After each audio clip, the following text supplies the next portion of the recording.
Madame la ministre, je vais donner tout de suite la parole à Dominique Théophile.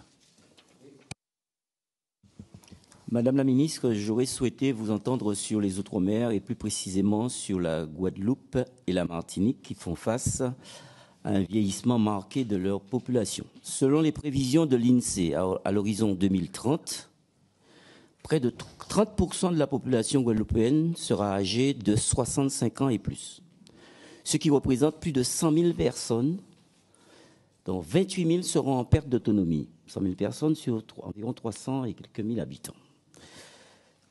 Le vieillissement de la population est si rapide dans les Antilles que la Guadeloupe et la Martinique passeront d'ici 2050 directement des départements parmi les plus jeunes aux 2 départements les plus âgés de France.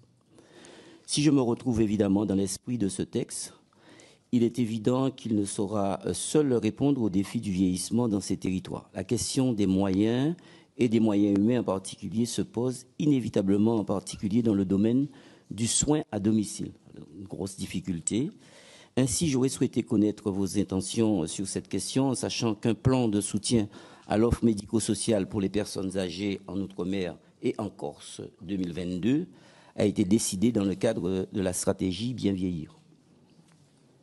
Monsieur Théophile, je dirais que effectivement la situation d'outre-mer mérite d'être regardée. J'ai noté évidemment avec intérêt vos commentaires qui concernaient les sujets plus particulièrement de la Guadeloupe.